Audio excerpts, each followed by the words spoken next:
Recording. All right, y'all. What's going on, everybody?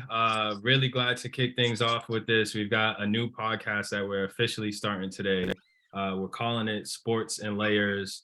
We're bringing different sports perspectives on different topics. Our goal is for you to just walk away with one new nugget of info or kind of look at, a sports topic in a new lens. We're going to start diving in right away. And then our first topic is the Damar Hamlin injury, which happened this past week. Anybody who I'll kind of layer it. I'll lay it up. I'll let someone kind of tee off because I have some thoughts. But obviously, our thoughts and prayers go for him, and glad to see him kind of on the track to recovery. So I'll let anyone jump in from there. Or I guess we can, rather than jumping in, let's go in order. And I'll give a quick little nugget of info because there is precedent in the past where people have had like major injuries and literally died. And so in 1971, there was a Lions receiver, Chuck Hughes. He actually collapsed on the field against the Bears and he soon died.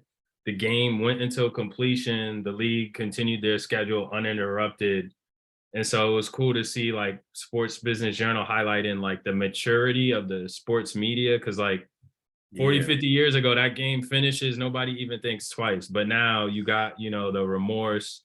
You got people like Skip Bayless getting put in his place because he was wilding with his tweets. And it's just it's just better overall. I'm sure like 100, 200, 300 years from now, people are probably going to look at football the way we look at gladiators. Like, what were y'all even thinking? Did you not know you were going to be smashing your brain like that? But yeah, I'll tee it off for someone else to give their thoughts. I'll jump in. Hold on, my bad. Let me leave off my laptop. So I mean, yeah, I'm just watching the game. Typical Monday night game.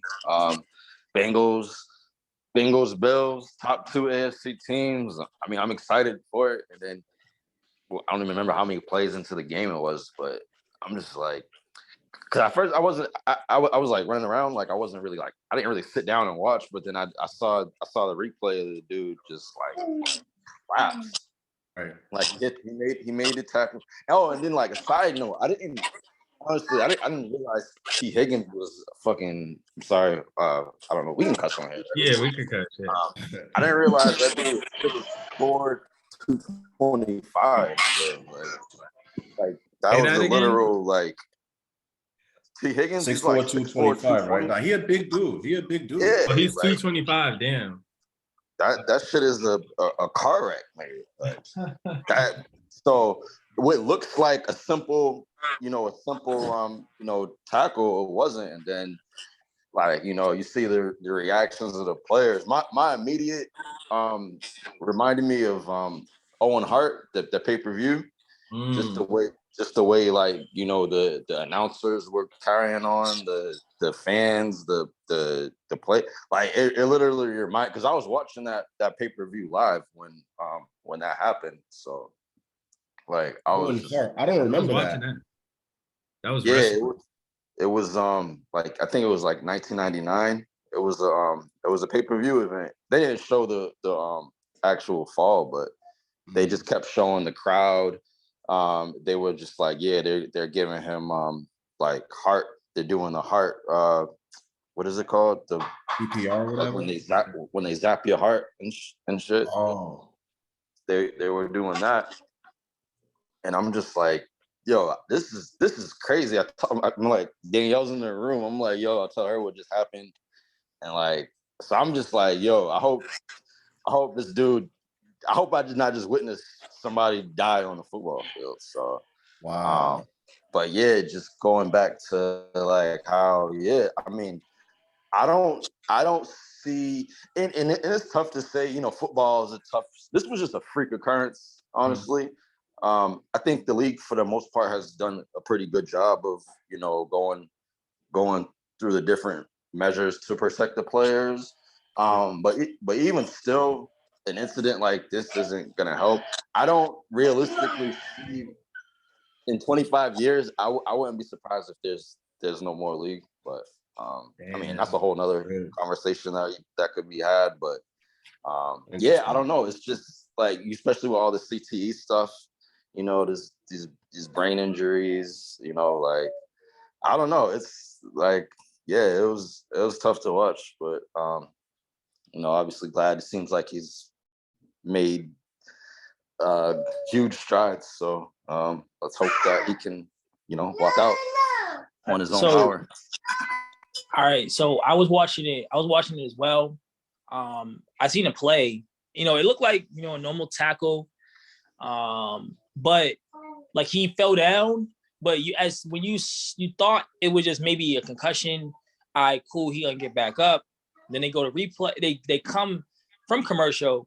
Then they go to replay, and then they show him fall. And I'm just like, that looked weird. It didn't look like, you know, usually when someone, you know, falls, whatever the case is, like when they have a concussion, they don't really like get back up, or when it's kind of like a wobbly, like a drunk man leaving out the bar or something.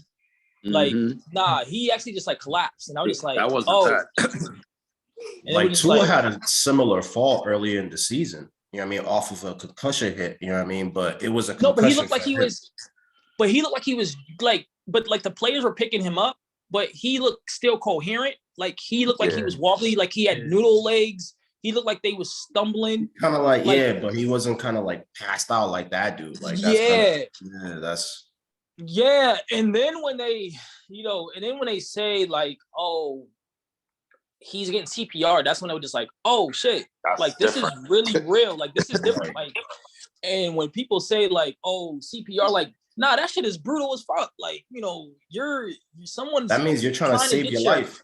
Yeah, like, and then it's not. And then you see the teammates' faces, and you know, these are, and like, you know, this is a different topic for another day. But you see his teammate faces, and you see like when you see a grown man cry, you know something's real. Exactly. So you know, especially when you see a whole football team of grown men crying. Yeah, you know it's real. So you know something is just like, and then you know they keep coming back, and they still, you see the usually when the, you know, the ambulance come on, it's like, all right, they're gonna get him out of there, like, and they're still there, and it was just like, okay.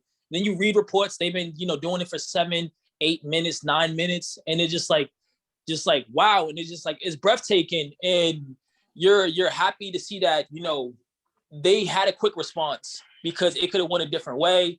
You know, to these point, it was like a freak injury. It's just like, it could be something where it's just like at that right moment, the heart was beating, like it was something, and you got hit at that exact moment, and that's why, you know, it kind of happened.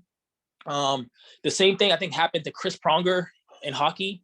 He got hit with a puck in the chest. And he, luckily for him, he went on to play 12 more years after that. But I just look at, you know, just the context as far as in football, when they used to do football science on ESPN and stuff like that, it's a car wreck. It's a car crash. Like, I think there was one where Ray Lewis went through a door, like, you know, like the SWAT, and he broke the door off the hinges. And when the SWAT did it, they didn't even break it on the first try. So you talking about with the hammer thing? Force that he, you talking about with this? They did it with the hammer thing too, or no? Yeah. Damn. So he did it on his own physically as a human. They did running like how he'll run and hit the hole. Right. That's crazy. Yeah. So that should tell you the, you know, as far as like when you think of physics and all of that, like you're talking about. And then when you speak on, you know, the game is so fast, like, you know, like these players are running, you know, 4 or 5 and under, you know, 40-yard dashes. And 22, 23 miles an hour. It's literally car crashes. Yeah, that's what I'm saying. And they're running into each other. So like these hits, and then also they're, you know, they're big. Like he said, gave you T. Higgins size, and Hamlin's not a big guy either. And also, you know, I think he's a strong safety. And from what I can see, you know, because he knocked Jacoby out the game, you know, a few weeks back, he's a hard hitting safety. So he plays with reckless abandon. So you fall into that aspect of both of them just meeting and colliding. Imagine the collisions over that play his career, like, you know what I mean? Like from college, high school, you know, if that's like his playing style, like, do you guys think that his career is over? I was thinking like so they said he had his test tubes or the breathing tubes removed. Yeah. Right. He's talking, did a FaceTime with the team. So he's like making some dramatic improvements, right? Yes. It won't be long till he's able to probably like stand, you know what I mean? Start walking, doing all that. Yeah. Do you guys think? So I was thinking like, because I heard an interview where someone said he's gonna live with these effects for the rest of his life. And I was like, so does that mean his career is over? He was only 24, you know. Depending on his career and how it goes forward, I think that's gonna like, you know, I wonder the impact that's gonna have on like, you know, football in general coming up. Like, I'm even just surprised now. Like, it's just like, honestly, it's like business as usual. We got games going on today, you know. Really nothing's really gonna change. They're gonna keep playing. And, you know, it's in TG, that's a good cue. Before you dive into that, can you give us your experience? Like, where were you at when it happened? What was your like experience with that? Yeah, so selfishly, I was involved in a fantasy championship. So I was glued into the game from tip, you know what I mean? Right. So I was already locked in, ready to go, right? And really just watching the hit, like honestly, it really looked like a normal tackle, right? It's just like it was a collision, but it wasn't really even like a, you know, we've seen worse, you know? And for me, what made it even more, I guess, uncomfortable was just like the coverage of it. Like they would go back to it, then they would go to like those I think it was like Booger McFarland, Schefter, and then, you know, the ESPN lady or whatever. And they really didn't have nothing to say. They just kept saying, hope this guy's okay, you know, we don't know what's going on. And it was just like kind of like everybody's just kind of waiting to see what the heck is going on with this. And then every time they would go back in, they still on the field. And you're like, yo, like, what's really going on? And then when Joe Buck actually said the minutes, like he was like, yo, this young man has been on the ground for 9 minutes. I was like, whoa, like, this dude about to die, like basically, you know what I mean? Like Joe Buck was the one that really like they honestly, like them going back to like Schefter and all them, like it really didn't provide much. I thought ESPN could have done better with the coverage on that, but that's besides the fact though. Like, this young man, like for me, I'm just thinking like football players are amazing. Like the mindset, yo, like these guys are basically now they're gonna like look to win a Super Bowl for Damar Hamlin. I'm thinking, what are the Bills' chances of winning a Super Bowl this year? You know, like last year they were literally like, you know, a Josh Allen. What was it? That ridiculous. What was it? 13 seconds when Patrick Mahomes came down. You know. So yeah, like this isn't. I mean, honestly, like I don't know. This is interesting. It's like it's a weird place to be, you know, in football, because for me, like I'm like if I had a son, you know, shoot, I love football. I watch football every day. I'm not ready to say it, but I'm thinking it in my head, like, and I think you guys might know where I'm going with this. Like, yo, would I even, you know what I mean? Would I let my kid play? You know, like, you know what I mean? So it's just interesting. That's why I'm about to cut you up, but like that's why, like, I completely agree with what you're saying, but this wasn't a normal thing. Like, this was just gonna happen regardless. Like you know what I mean? Like it. Right. I feel like. Yeah. Huh? Can I ask something? Because it actually I think it goes along with what you're saying, where it wasn't a normal play. Because I don't know if y'all heard what Scott said, but he actually shared that technically speaking, by like letter of the law, it was an illegal play by T. Higgins that should have got called because he led with. He never led with his helmet. He led with the shoulder. His shoulder went to his chest. So I mean, cool. But what Bart Scott said is like from his perspective, like playing in the league, all that. He's like, what he saw is the crown come down the shoulder, whatever. And so he thought that had an impact on the play that should have been called. Do y'all like? What do y'all think of that? Because I remember when they made the rule. I think that Bart Scott's comment was trash. I don't think that a lot of times a lot of people, sat here and like, I'll be completely honest with you. I think that there was a lot of like vileness for Skip Bayless, regardless, because of whatever the case is, however you feel about him. But I feel though is that at this point in time, we should not be sitting here trying to put down T. Higgins, who probably already feels like shit because he's taught to, as football players, you're taught to finish the play. Mm-hmm. And he was finishing the play. He did not know what was going to transpire, was going to happen. And I think that what Bart Scott did, whether he said it explicitly or not, he put the blame on T. Higgins. And I think that that's where, and people saying, oh, no, he didn't say it, like whatever. He sat there and said, oh, he's basically saying T. Higgins could have did something differently.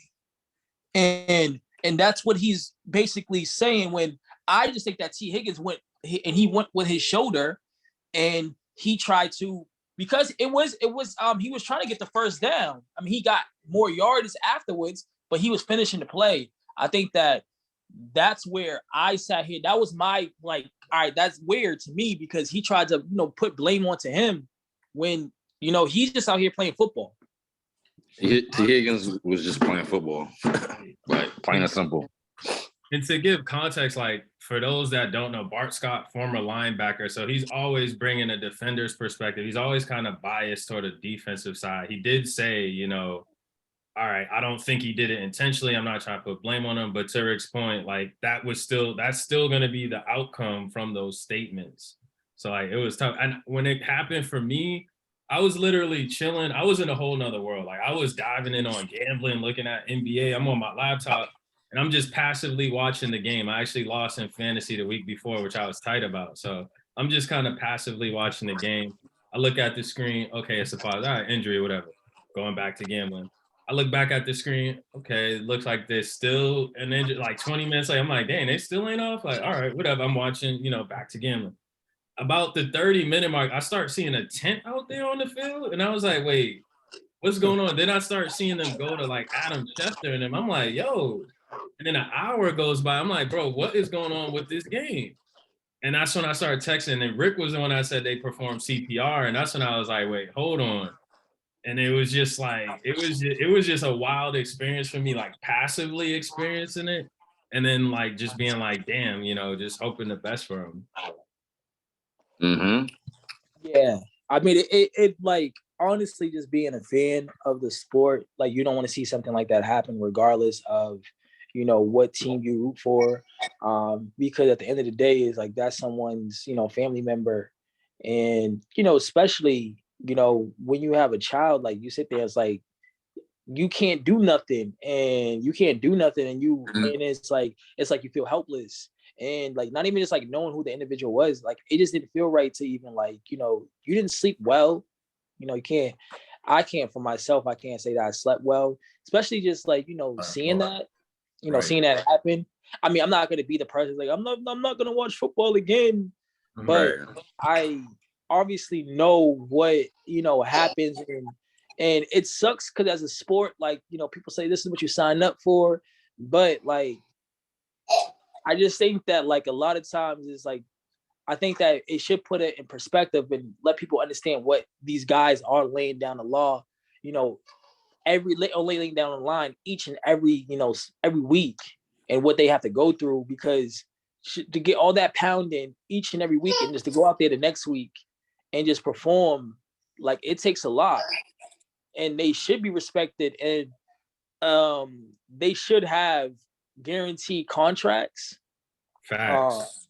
They should have guaranteed contracts because of situations like with his, and like with him being, I'm not sure like how their CBA works, but with him being a vested, player, I don't think he's vested because he's played, I think, almost 2 seasons.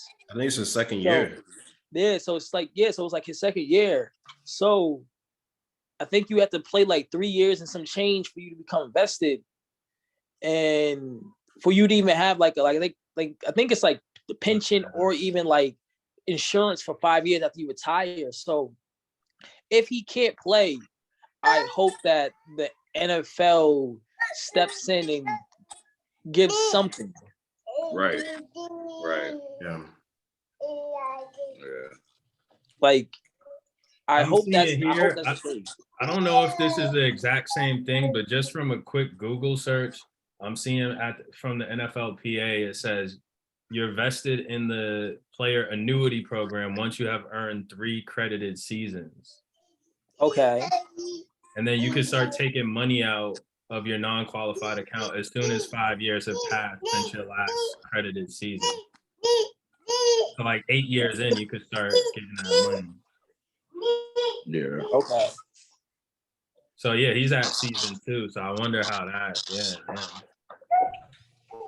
But that's the player annuity. There's probably other layers to it. So it still goes along. I just hope that like whether it was his first game, I mean, he could have been a practice squad player being called up, and it could have been his first game ever.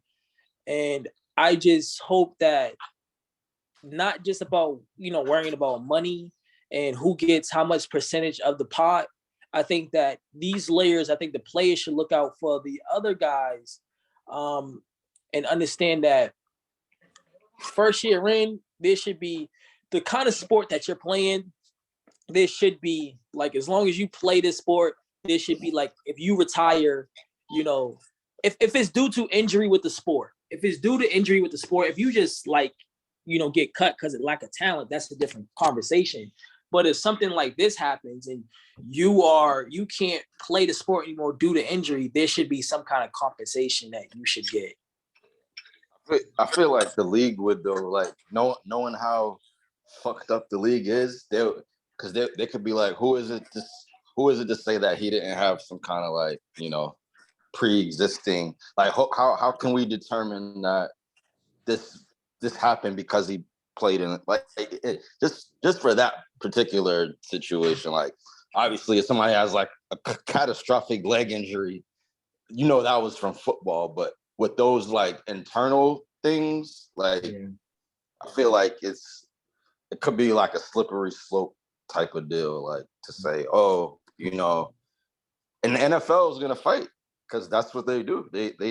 They're about protecting their shield. So I mean, somebody did die, right? Though years ago, somebody did die. That guy, the player I mentioned, died. I think they had a couple players die. There might be a select few players that have died. I don't know if anyone died on the field, but like shortly after. Corey Stringer died in training camp. That was I remember that heat stroke or some shit like that. Yeah, he got heat stroke. Yeah, that's crazy. So is that on the league?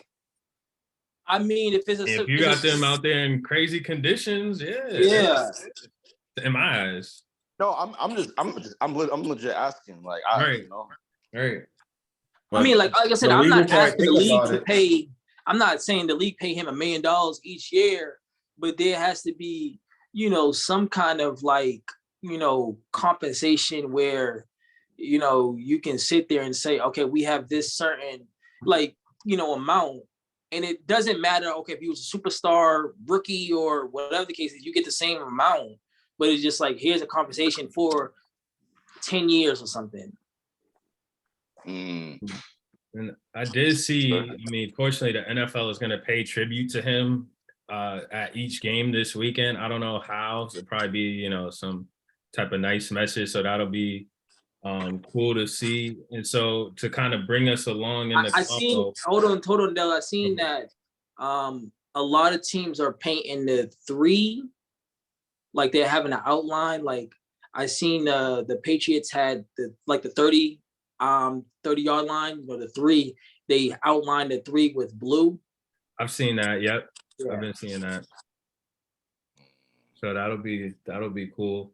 So of course, because those are 2 of the top AFC teams, this now has a huge impact on the potential of the AFC championship game. And so The vote came in Friday that there will be a potential for neutral sites. If the Bills, they've got a potential to get the number 1 seed. If they do get that seed and have a better record than the Chiefs, then they'll host. But I think if there's a tie record between Chiefs, Bengals, or like Bengals or Chiefs or Bills or Chiefs, then they would go neutral site. So what are y'all thoughts on how it kind of impacts, the playoff picture and, fantasy football for guys like TG that have been impacted in the championship round?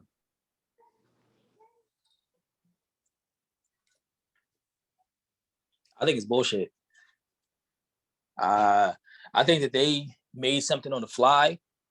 I think that the Bengals get impacted the most from it because another layer isn't even talking about the AFC Championship.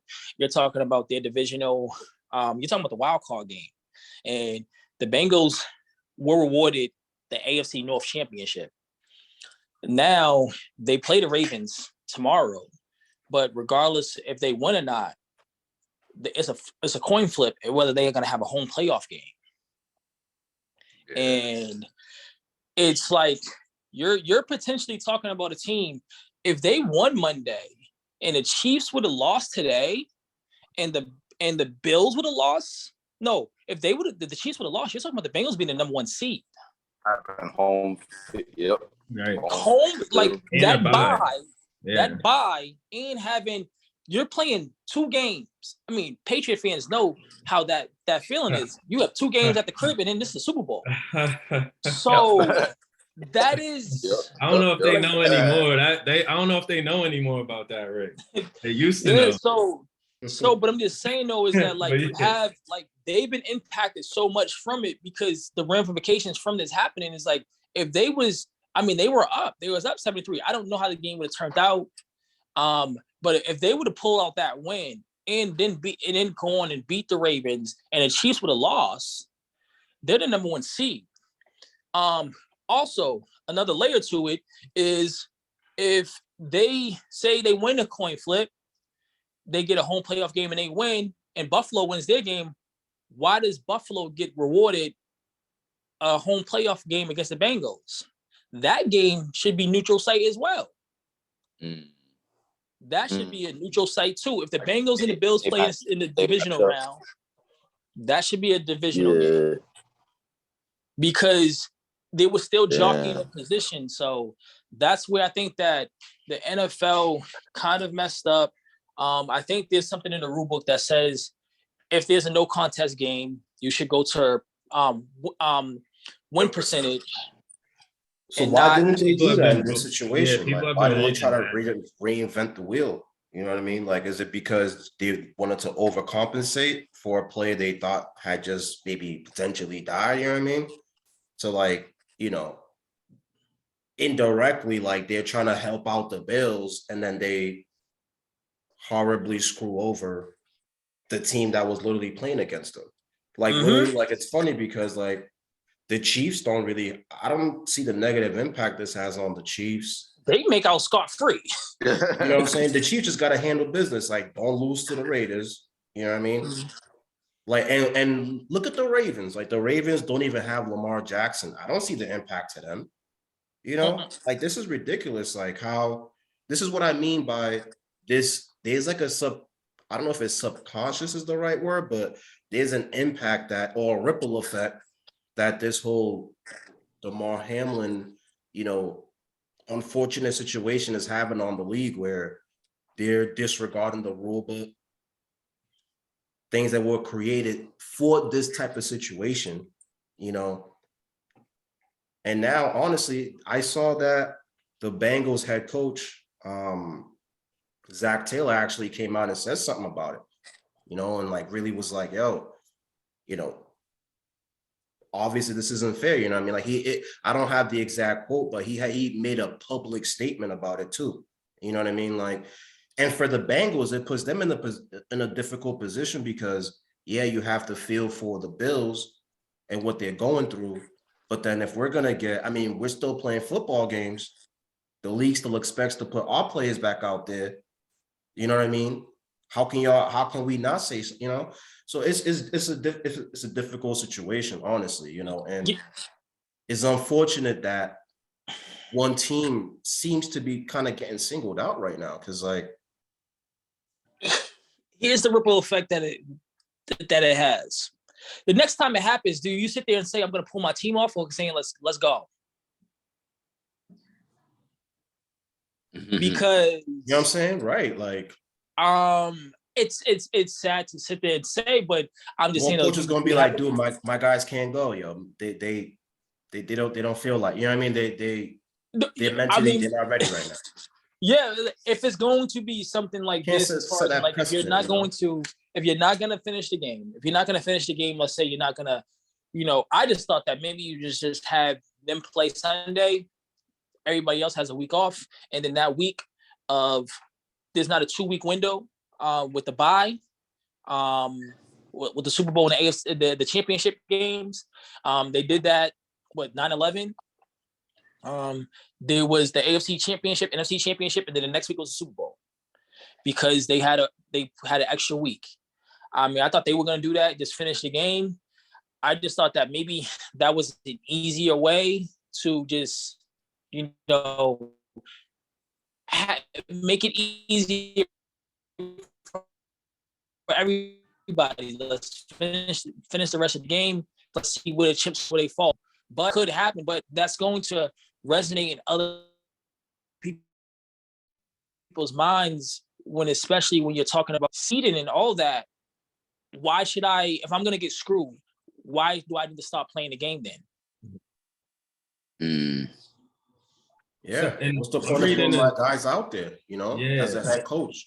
And I saw that tweet about them getting the short end of the stick. So I'm reading an Ian Rapport tweet where it says, so this is funny. It says, Cincy will be the AFC North champion, but won't have the benefits of being the champ with a home playoff game. But they'll have a harder schedule next year and potentially a later draft pick. It's not perfect and assume they're not pleased. It's fucking bullshit. It's like, how can you do like, that's crazy. As a league, sometimes you think about how the league comes, like how they get to the resolutions that they do. You know what I mean? Like this was fucking thought through by Roger Goodell and his team. How could they think that this was the perfect solution? You know, it's just very interesting how these type of things happen. But at the end of the day, it's like, football is still gonna be played, you know. And personally, I'm not trying to be a conspiracy theorist, but like, who's to say? Here's the conspiracy. This isn't no, but who's to say this isn't supposed to be? All right, Bills. Here's your shit. Here's one less. You know what I mean? Yeah. Come on, like it's ridiculous, dude. It's absolutely ridiculous. You know. But hey, I mean, and then how did that impact you, TG Fantasy? I don't know if any of us were in the championship round. Like, how did your league end up working it out? Were you in multiple championships? Because obviously week 17, that's, for those that don't know, that's usually the biggest, like the week before the final week in the NFL is always like the championship, typically the championship round in fantasy. If you're in a 12-team or 10-team league where y'all pull together $100, $200 a piece, you could be winning, you know, $1,500, $1,200. And there's usually a big gap between first payout and second payout. So like, what leagues were you in? How did this impact you? And like, what'd you do to go forward? Sure, yeah. So I was in 4 leagues, but I made the championship finals in our BLS league. That's the league that I'm in with Darian and actually, Del, you were in that league. I'm trying to get back in that. I'm in there next year. Honestly, that's the best league. You know, it's a one player keeper league. And the way, so first of all, you know, talking fantasy is just a game, right? Mm-hmm. We don't want to be insensitive to, you know, Damar Hamlin and, you know, and all that. But basically, due to that game, it basically made the fantasy championship come down to negotiation. Mm-hmm. Okay. And I thought that was personally bullshit. Or excuse my language. You know what I mean? I thought that was Nah, personally you're good. BS. I thought that at this point, since the NFL has already decided what they've decided, the fantasy championships should just be a wash, 50-50. You feel me? So, but the way our league shaked out was I was actually in the lead in terms of points, but my opponent was in the lead in terms of projection. And my point was I was getting penalized for having already played my game. Okay. Based on the actual rule that our commissioner came to, I should be the one that's the winner because I had the higher projection. And when you said already played your game, you mean your players already played, right? Exactly. Or your roster had played than your opponent. Right. Exactly. The projections, in fantasy, your projection always look good until you play the game. Okay. When you play the game, you have the unfortunate injury risk, right? And you also have underperformance risk. Yeah. Right. So determining a winner before the games have actually been played, in anyone's opinion, should be BS. So wait. So I just so I'm clear, you believe that they're gonna split? So Or basically, how do you? What was your take on how? At the beginning of our championship final, right? The projection was 130 to 125 to me. I was projected to win, but we hadn't played the games yet. My team underperformed. Okay. I had guys like Justin Jefferson get 1 catch, all of that. Trevor Lawrence throw 3 picks where he's been top 5 quarterback for the past 5 weeks, all of that. Okay.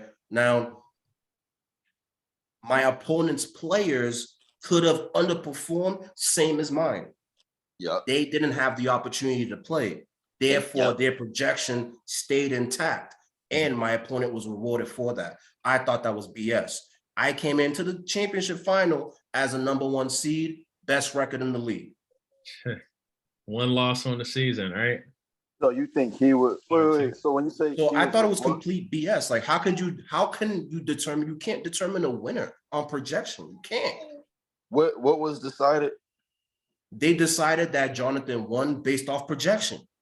But it was based off projection, but I think it was the fact that he had 4 players left and you had 1 or none. So like I think I had 1 player left. He had 4 players left. Right. But so still, like right. So they projections, but they're like the odds are that the 4 players would outscore the 1, which to the other guy, the guy on the other end of that but like, dude, my team, like, based on their like thought process, my team had the initial. My team's performance was an outlier. This was like the worst performance my team has had all year. Mm-hmm. You can't tell me, because my outlier performance in the championship final, his team was, dude, they're completely even more so than my team capable of having a similar performance. You didn't give him the opportunity to do that. Johnny just take so basically the payout goes 900 Johnny, 600 to me. I thought that was absolutely BS. that was decided? Yes. And I thought that was absolutely BS. How can you decide a winner in this? I don't think any championship final should decide a winner. You can't. That's not the regular. And I was leading in points. Completely BS, dude. Did they adjust one injury to Josh Allen? His team is completely done, bro. I'm telling you, one injury to Josh Allen, his team is completely done, dude. And I'm not wishing that. But like, that's why I'm saying, like, yo, you cannot. How could anyone decide a freaking winner this year in any league? Unless, if he was up in points and he still had players going, what can I say? Bro, you're not beating me until you have more points than me. Period. I don't care your projection. I had the ill projection. Based off of y'all logic, I won. I had the ill projection. It's just that my players played. So you didn't go back and you didn't go back and negotiate with him to do 50-50 or no? I was negotiating. That's what I'm talking about. Like, well, when I said earlier, it came down to a negotiation, basically. And you got the 50% though, right? No, I just told you the settlement was basically Jonathan wasn't willing to negotiate, so it went to the commissioner, and commissioner ruled 900, 600, and I'm saying it's BS. Oh, that's crazy. That should come to a vote. I would. Think about it. If you're Jonathan, why would you want to negotiate with me anyway? Yo, that's why I was like, yo, he's not gonna want to negotiate with me. I tried to negotiate. He didn't want to work. We went to commissioner. Dude said 900. I'm like, what? I'm like, he didn't win. And to give more context, stuff like that will make you want to leave the league, dude. Right. Yeah. To give more context to the league. Stuff like that will make you want to leave the league. But like, dude, I was #1 all year. Right. I had the best record in the league. What are you kidding me, dude? It's bullshit. Like, it's like, dude, my players underperformed. How can you tell me that his players wouldn't underperform? It's BS, dude. You know, but that's just like my thing. Like, I feel like across the board in other fantasy leagues, if you're going through a similar situation in your league, if it comes down to a negotiation between the two top teams, do not let it go to the commissioner. You guys have it. There has to be, maybe prior to the season, right? We have to set some ground rules. Okay, similar to what the NFL has, you know, they have the rules in place that they decided not to follow. Okay, maybe every league should think about stuff like that, you know, because honestly, this is very unfortunate, right? I think every league should end in a, 50-50 split. That's the only way. The games wasn't played. The games didn't get played. That was literally the only way to handle that situation. Yeah, and I was up in points. And to give context on that league, it's BLS, Boston Lions School. It's a league. I can't. 3 of us have been in, or 2 of us, me and Darian, have been in since high school. So we've been in that league literally for over a decade. TG's been in it for 4 or 5 years. So we all know each other. We all vote on topics. Usually stuff like that comes down to a group vote, like even if it gets to the commissioner, but it sounds like that's how he handled it. So sorry you had to take that L, but I mean, you're still on the come up. That's that's unfortunate. And we do have. I would be tired. It's honestly like literally making me reconsider rejoining the league, dude. Yeah, I mean, take your time. I would think. I had a good 4-year run. Yeah. I might be out, yo.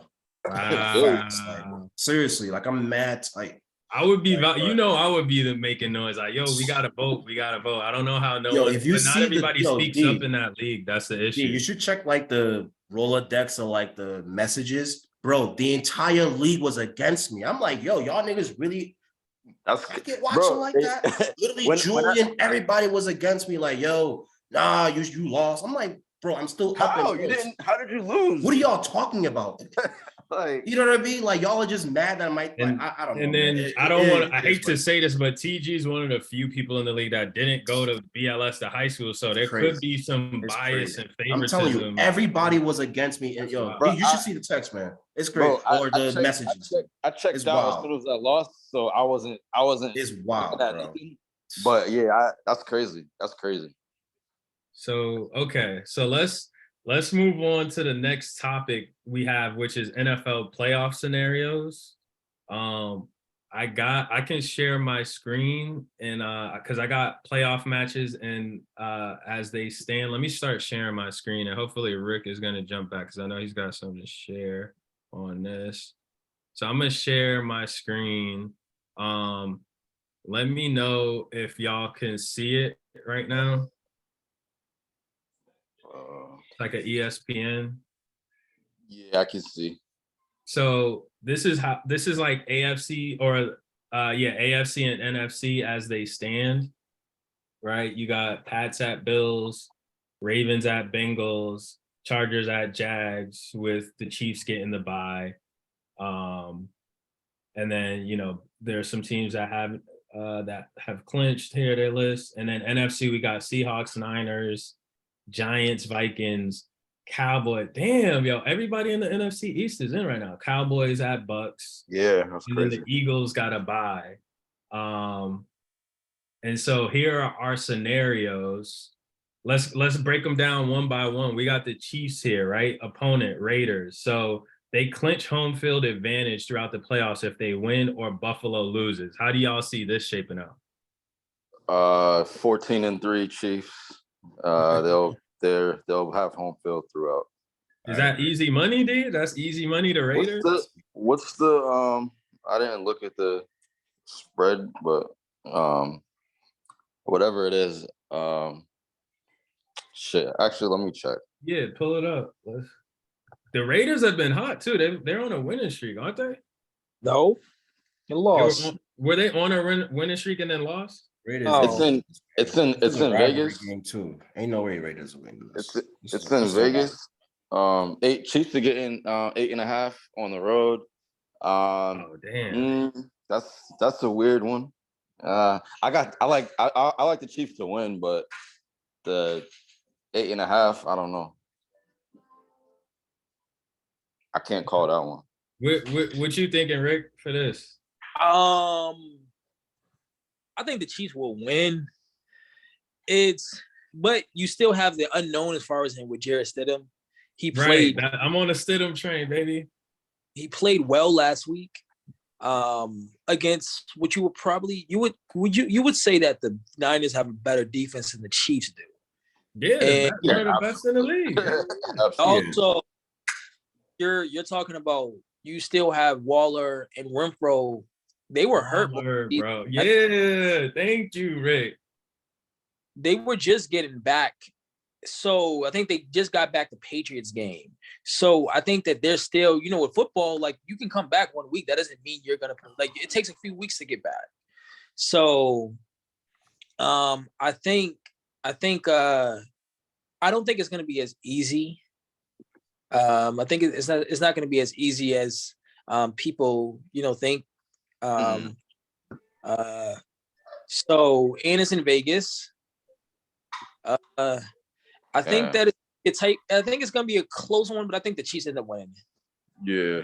Advertising. Late field goals, some shit. Okay. TG. I'll say Raiders cover. I'll say Raiders cover. I'm on the Stidham train, man.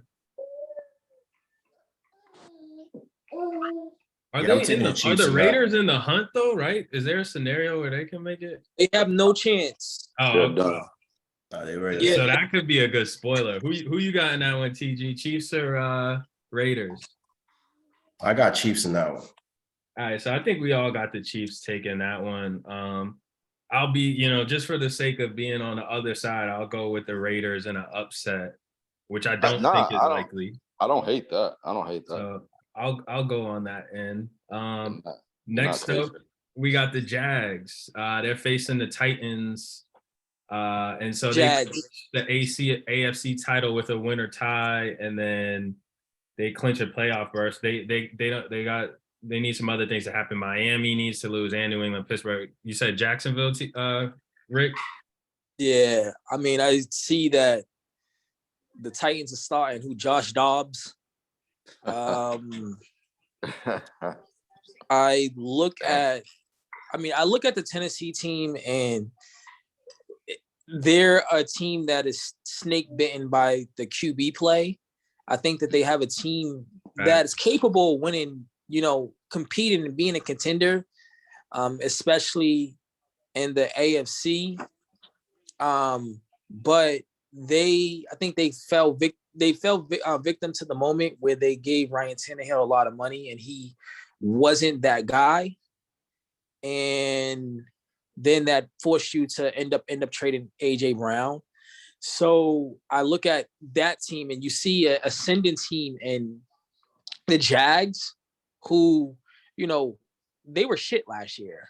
You're talking about you just knew from the moment they hired Urban Meyer and then he brought in Tim Tebow to play, tight end or whatever. You just knew it was just like, this is not what you want to do for your young, hot prospect quarterback. And now this year, you give kudos to management to understand, the mistake that they made. They corrected it. They brought in, and some could argue, why did the Jags coach Peterson was fired from, Philly right after just like basically winning a championship. So you bring in a former quarterback who can coach up your young quarterback, and you spend all that money in the offseason to help him out. Now look at them. They're one of the hottest teams in football. And that's why they're on the way to, competing, and possibly I think that they're gonna be in the playoffs after today. Yeah. Yeah, I think we was talking about this, I think a couple of weeks ago. I said like two teams going in opposite directions. I mean, I don't. NFL's crazy, obviously. Anything can happen. Derrick Henry could run for 250 yards, maybe. Right. 300. It makes sense to pick the Jaguars. But damn. I'm gonna go with the Jags, I guess. If they didn't have Josh Dobbs. Dobbs ain't gonna get it done. If they had Tannehill, I probably could find it in me to pick the Titans. But it's still, bro, shit. Yeah. All right. I'm gonna go fucking Titans. Fuck it. I'm gonna go Titans. Okay. I'm gonna go Titans. I'm going Jags on this one. Just because it doesn't make sense. That's why I'm going Titans. Who you got, TG? Sometimes that's how it works. A lot of the time, that's how it works. Right. No, I'm definitely going Jags on this one. Going the quarterback. But I'm gonna have to cut it short, guys. Okay. Great pod today, yo. Appreciate you. Yeah, I know we're starting to go over time a little. So, and guys, we can maybe get through the NFL predictions and then wrap, because we got a lot of good content. But appreciate you being on, TG. Thanks for your time. All right, y'all. Yes, sir. All right, bro. All right. We could, if y'all could stay on longer, I can too. And then I just want to throw out, the Raiders weren't on a winning streak, but it did feel like they were hot because they won 4 out of the 5 before these back-to-back L's by a field goal. They lost in overtime to the Niners. So the Raiders, they're not on a winning streak, but they've been playing a lot better. Jacksonville, I think, just got this as easy money with Josh Dobbs at QB. To me, actually, wait. 6 straight L's for the Titans. All right, yeah, never mind. I'm gonna take the Jets. Yeah, okay. I thought they had one last week for some reason. Yeah, I mean, Josh Dobbs, he was playing well for a stretch, but yeah. And okay, kudos league though.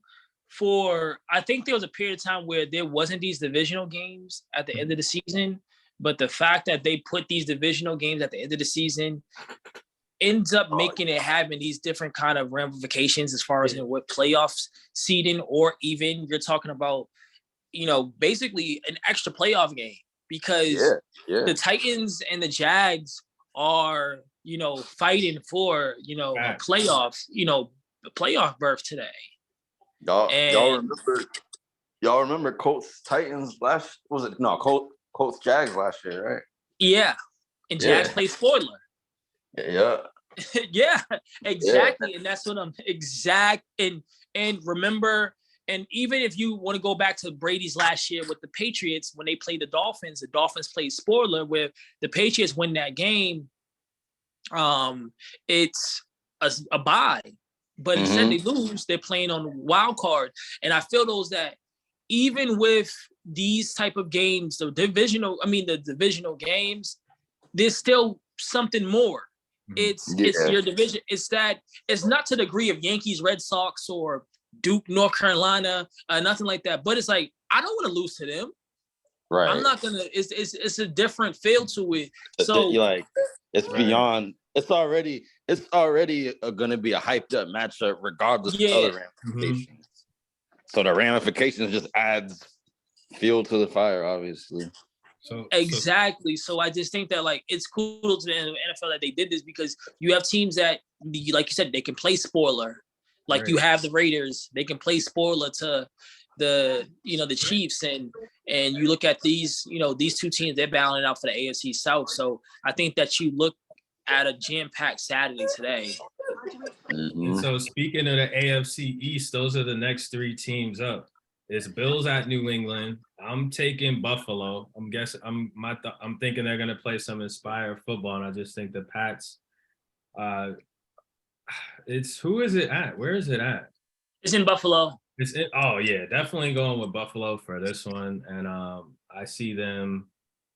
Damn, but they have to win, and Kansas City has to lose for them to get the 1 seed, I think, right? So, I mean, I see Buffalo winning, but I don't see Kansas City losing. So I don't think Buffalo is going to get the home field if that's how it has to play out. Yeah. Yeah. Regardless of if the Hamlin shit happened or not, we don't got nothing for this football team. We can't. We haven't figured this team out in the last. Pats fan. We haven't figured this team out in the last 3-4 times we played them. We got nothing for these dudes. Josh Allen's different. Rick, any spoiler here or not? I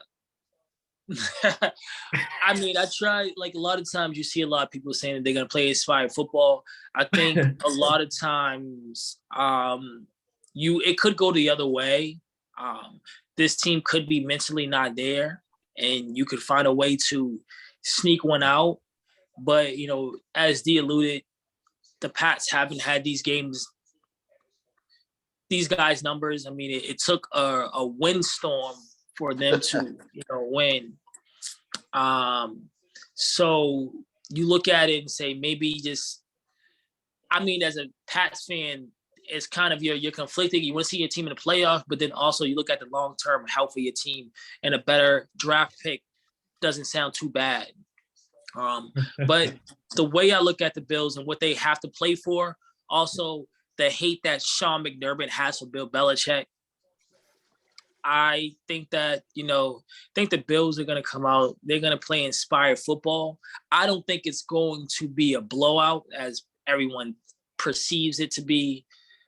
But I think that they are going to win, especially with it being at home. If it was away, maybe there's a different conversation.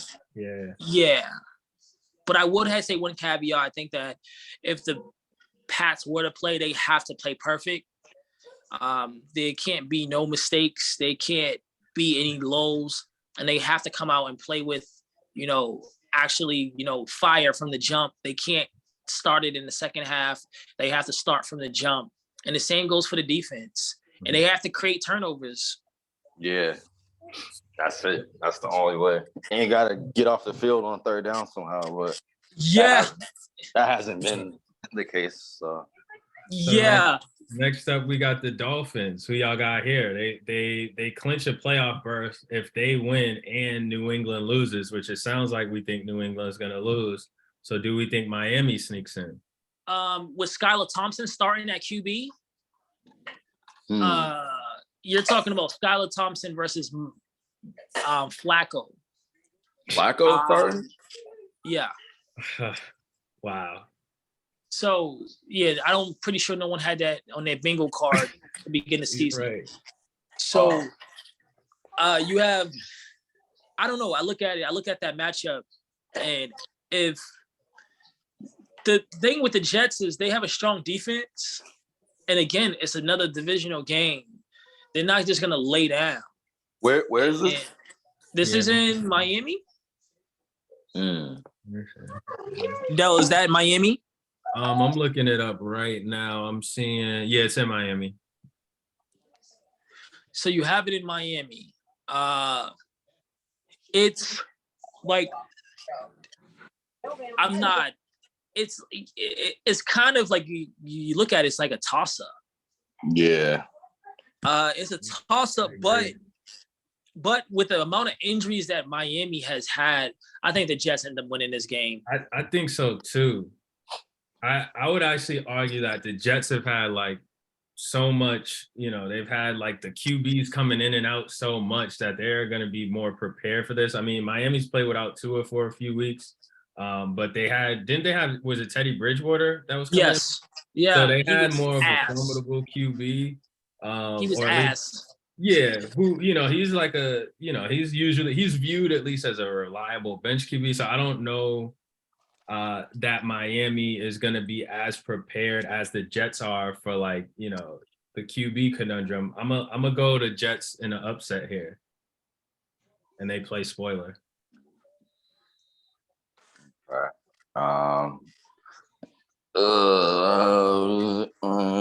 I'll go Dolphins. Dolphins.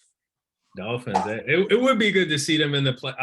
As I'm a former Pats fan, but just with the season they've had with Tyreek and Tua, I actually wouldn't mind. I'd be excited to see them in the playoffs, assuming Tua can come back.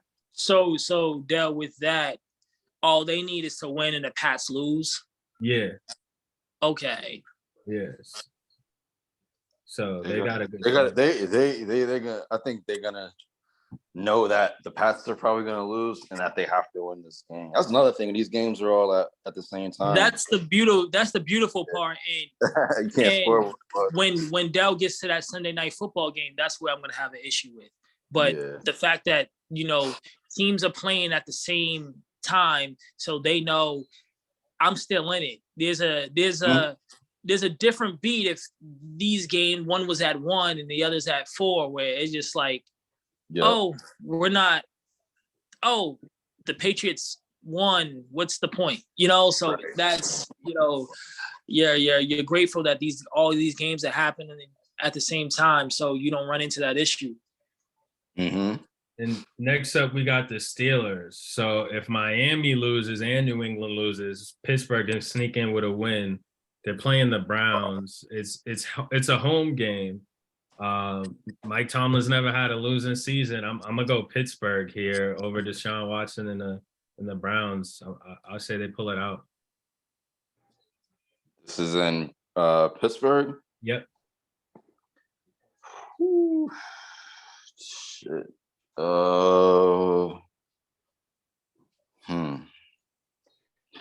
Yeah, I guess give me the Steelers. What are you taking, Rick? Were the Browns I think that the Browns, they're 7-9. Yeah. They're 7-9. I think that the Browns can play spoiler. I don't think this game is a layup. No, absolutely. No. It's a division, yeah. And I also think that, Watson hasn't been perfect.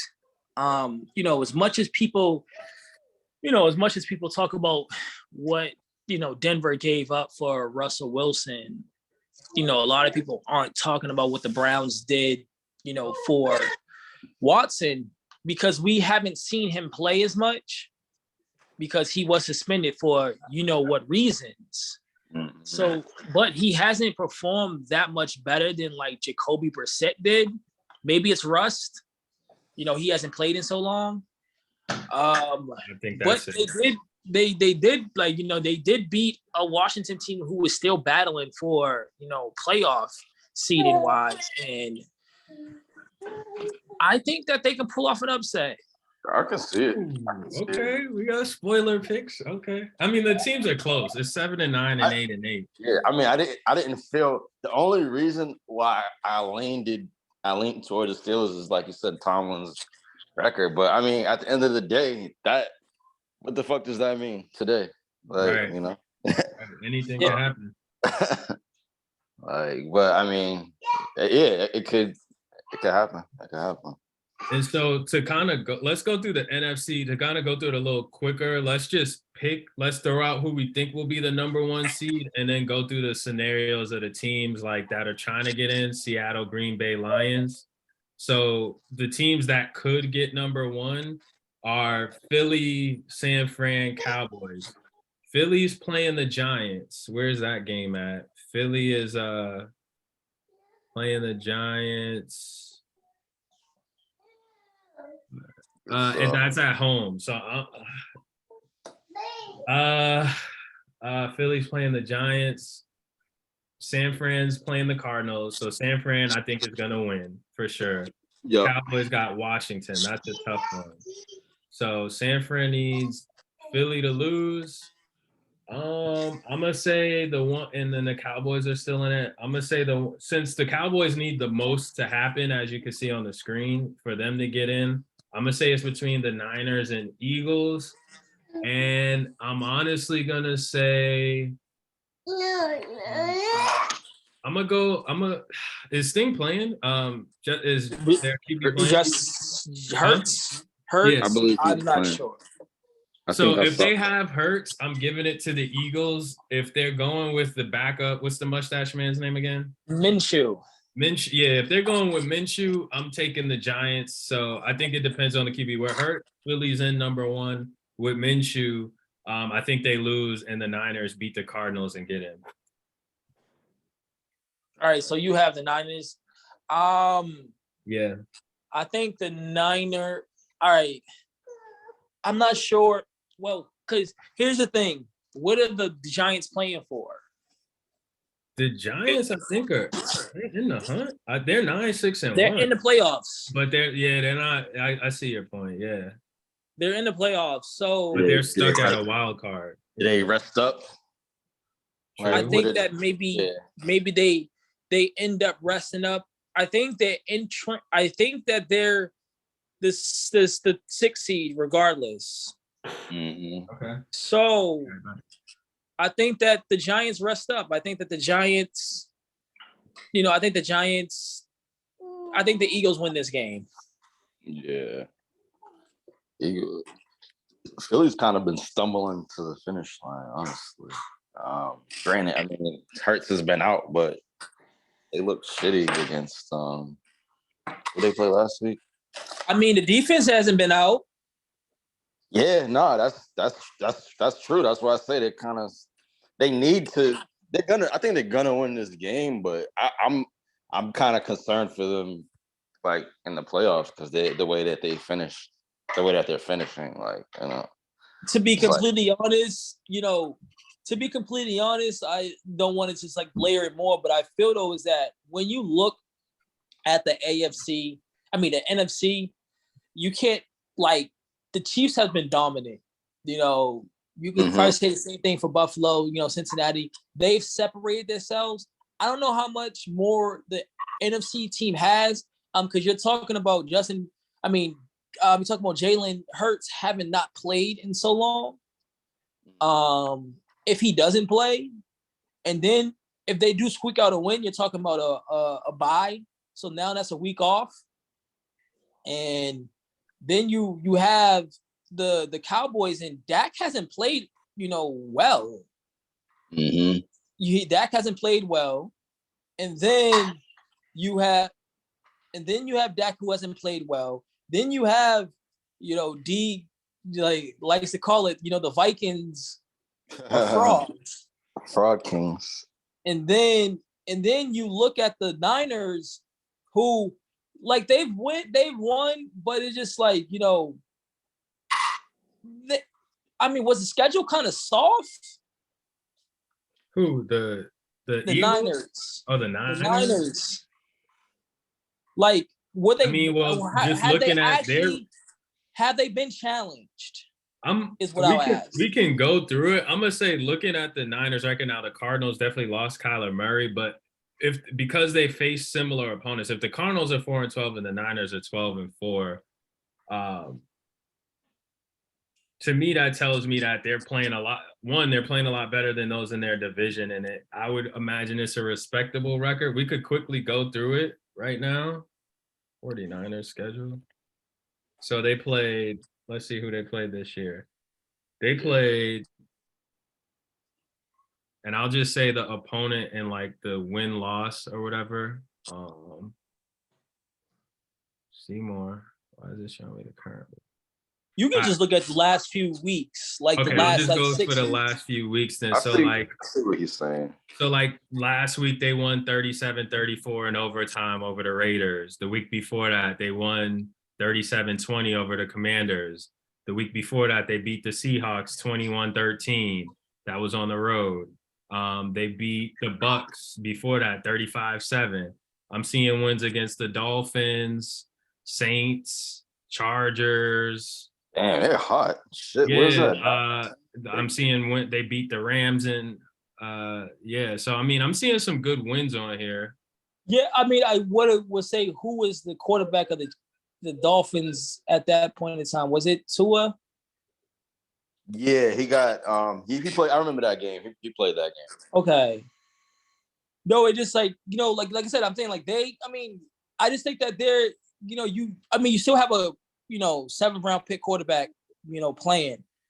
Then also you have the Bucks, who they're 8-8, and they basically are in because their division sucks. Yeah. And then you have, so that is like it's kind of crazy because you look at it and you say the Bucks, this is what happened when you get the 4th seed, because you're basically saying you're basically the 4th seed, you're basically having to play either the Cowboys or Eagles. Right. So wait, so Rick, who do you have taking number 1? Did y'all pick a team? I think that the Eagles are going to take number 1. Okay, I think that the Giants are going to say we're good. We're good.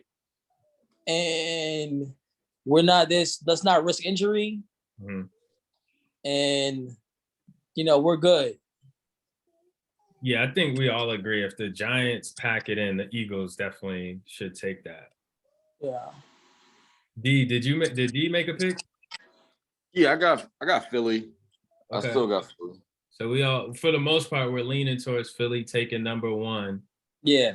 And then for the 3 teams, which of these 3 do you think get in? You got Seahawks, Packers, Lions. Wow, the Packers and Lions actually face each other. The Seahawks are playing the Rams. So the Seahawks specifically get in if they win and Green Bay loses. So only Green Bay controls their own destiny. Yeah. And that the Packers game is the Lions. What is the Lions? They need Seattle to lose. They need Seattle to lose, yeah. Obviously. Okay, here's my rant. Why is that game on Sunday Night Football? Why is that game at 4:00? I think Seattle plays at 4:00. I mean, Packers, Lions, those 2 teams are hot this year. The Lions are great. Yeah, no, but I'm saying, why isn't that game the same time as the Seahawks game? What incentives does the Seahawks? What incentives does the Lions have if the Seahawks win? Right. To play sport besides playing spoiler. So division spoiler. That's the beauty of it. Because it's the beauty of it, but I'm just saying though. Yeah, that's tough. In real time though. That's tough. Yeah. It's a different approach of you saying we have no chance. Right. And we're gonna come out and play spoiler, opposed to like, we could potentially be in the playoffs and then have that letdown. Now it's a different mindset where I look at it and say that game should be happening at the same time.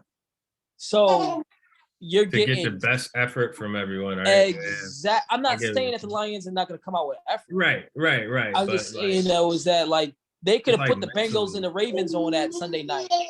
True. Right. They could have put the in that, because that game there's not a ripple effect as far as in the outcome of their game between each other. But I feel it was that the Lions and the Packers should have been playing at the same time as the Seahawks game. Yeah, I agree. Especially with the Lions having to, if the Seahawks lose, then okay, it worked out. The football gods looked out for you guys. Yeah. So and that might happen the way they've been looking. Honestly, I'm gonna go with all these scenarios in place. Seattle playing the Rams. I mean, damn, that's a gimme though. That's the only thing. I wouldn't. That's far from a gimme. I mean, the Rams have been sucking this year, man. It's a divisional game, and I think the Seahawks haven't been playing well, whereas the Rams, I think they won what, 2 of their last. Hold up. Bakers came in and given them a little. Yeah, let me not disrespect the Rams. I think that the Packers is gonna find their way in. Yeah. Okay, who you got, D? Y'all both got Packers. I think if it's in Green Bay, yeah, I got Green Bay. It is in Green Bay. So the way I'm looking at it is like, honestly, I end up going with Seattle because it's crazy because like I think they're gonna beat the Rams, and I want to go with Lions over the Packers, which is I know it's gonna be tough. But you got a dome team playing on the road in Green Bay. God knows what type of weather they're about to be facing. But I really like what I've seen from the Lions this year.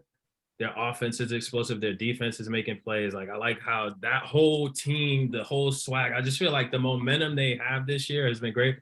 But the Packers have just been hot. They've been winning every game they need to win to control their fate. I'm gonna say the Seahawks get in, and I would have gone with the Lions if they controlled their own fate. But I think through those scenarios, I'm going Seahawks. Wait, so the Seahawks get in.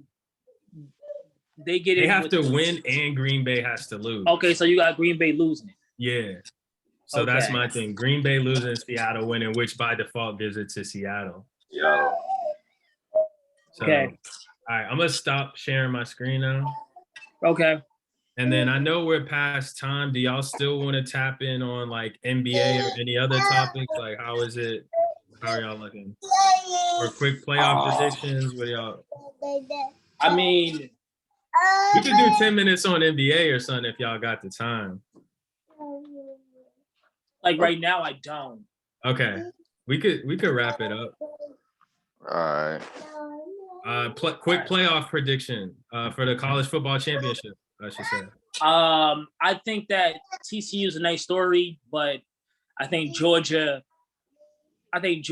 is they're gonna come out and back to back. I got Georgia. Yeah, it's levels, right? It's levels. These SEC teams versus these, what is it, Big 12? Yeah, Big 12. Yeah. Yeah, I'm gonna go. Man. You going with the Georgia? Yeah, we sweep. Appreciate y'all making y'all time. That's Sports and Layers. We'll holler at y'all next week, man. Peace. All right.